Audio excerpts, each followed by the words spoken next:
రాకి రాకి లేవరాదురా.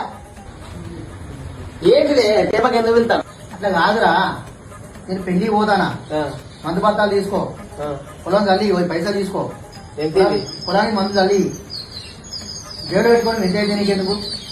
నువ్వు మందే చల్లి కదా సాయంత్రం వరకు అట్లా సంగతి చెప్తుంది. మందు పత్రాలు తీసుకోవడానికి ఎటువంటి రాకేష్ గారు అని చేతిలో పైసలు ఫుల్ మెరుతానయ్యా. ఇద్దామా రాకేష్ గారు? పోద్దాం ఇలా రాపా ఇద్దాం పా రాకేష్ గారు. రాకేష్ రాకేష్ గారా అన్నా ఏం లేదే, మా అయ్యాల పెళ్లికి పోయిండు, పైసలు ఇచ్చిండు పొలానికి మందు తెమ్మని, అందుకే పోతానా. మందు పొలానికి ఇయ్యాలి కాకపోతే రేపన చదువుకోవచ్చు, కానీ తాగాలే, కడుపు కడగాలే అన్న. అద్దన్న మా ఊడు చల్లుమని మరీ చెప్పిండు అన్న. నీకు అంతగానో ఇబ్బంది అయితే సాయంత్రం వరకు డబ్బులు అరేంజ్ చేస్తాం, నువ్వు బాధపడకు.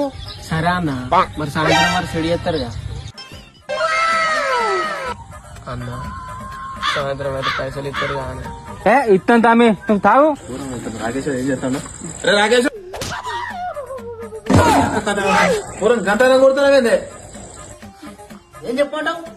మందు పత్రాలు పైసలు ఇస్తే దోస్తులు దారి ఇదే రాగి మొత్తం పైసలు కలిసి పెట్టి మందు బత్తాలు పైసలు ఇస్తే తాగకూడదు అనుకో. నా పైసలతో తాగి నన్నే కొట్టమంటారా? ఎంత పోతుందా?